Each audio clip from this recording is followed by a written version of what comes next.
Hi YouTubers, this is Kidkel69. This is a very rare and raw video. Now, today I was doing a history of rock and fun music, and I wrote iseehaters, who was my first subscriber, to please go over to my website and tell me what he thought. And he said he would really tell me what he thought, and he wanted to know if I wanted to hear it prior to telling me that. And I said, yes, I do want to hear what you have to say, iseehaters, but there's some things I want you to take under consideration. And I began a letter. Are you fighting with iseehaters? No. And I began a letter, and I really decided that since this is a history of Rocky Fun music, I want to read this letter online so YouTube and the world really gets what this is all about. Do you want to read it? What is it? Okay, I respond to iseehaters. Yes, please tell me. Do keep in mind, I am trying to... This is to iseehaters? Yes. Okay.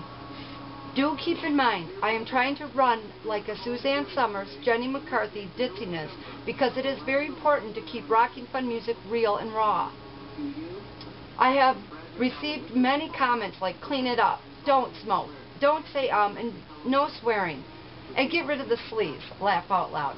Now, Kidkel is Kelly, so I must keep who I really am and who I was when I did party.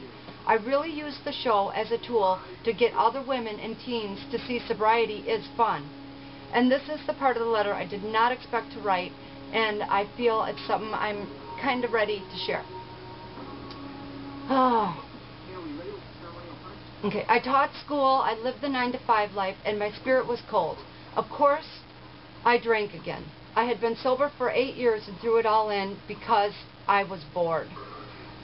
So when I quit this time, because I ended up in a mental institution from DTs. DTs are hallucinations and shakes and paranoias that occur to a very serious alcoholic. And I was a very serious alcoholic. I was escorted from the police from an AA meeting. What year was that, Courtney? 2002? 2005. Oh man, I was escorted. I just busted you out. No, you didn't bust me out. Okay. I was escorted from the police from an AA meeting. That still kind of makes me laugh because I'm still a drama queen. I went out with a bang. I decided I had to dedicate my life to sobriety and having fun. And this is where I stopped the letter, but where I continued the story. I went to an AA meeting the day I got out of the hospital. I'd been in the hospital for 3 days. And there was an older man there. And he saw me looking haggard and rough and sad. And he said, every day sober is a holiday. And I walked out of that meeting completely a changed woman. And I said, you know what?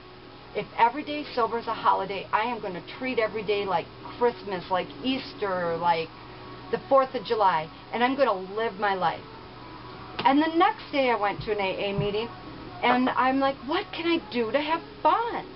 And this older lady says, you know, what did you used to do to have fun before you took that first drink?